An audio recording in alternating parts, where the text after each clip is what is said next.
guys, I'm Devin with Freckled Mom. I am inviting you guys to an open challenge. What's Jamie Making and myself have come together to give you guys the funnest challenge ever, the Crafty Couples Challenge. So this is how it works. You can have your significant other, a brother, a sister, a best friend, it's 2 people.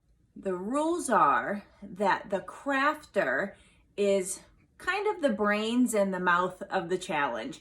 So the crafter, myself, or whoever you are to gather all the equipment and the materials needed, and then you will direct your significant other, your brother, your sister, your friend, whoever your other crafter is with you.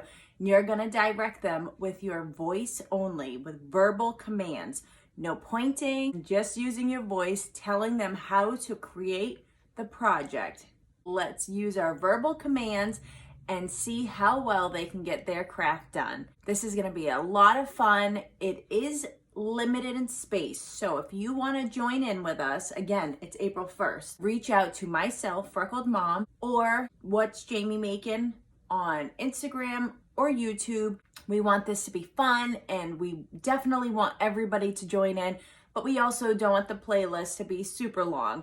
We're gonna try to do this challenge every other month. If you don't make it into this challenge, we will keep your name on a list and you will be in for the next challenge. And we are super excited to see what all the couples make. So if you have any questions or comments, reach out to myself or Jamie, and let's just have fun, guys. So April 1st, April Fool's Day, is the Crafty Couples Challenge at 2 o'clock. See you there.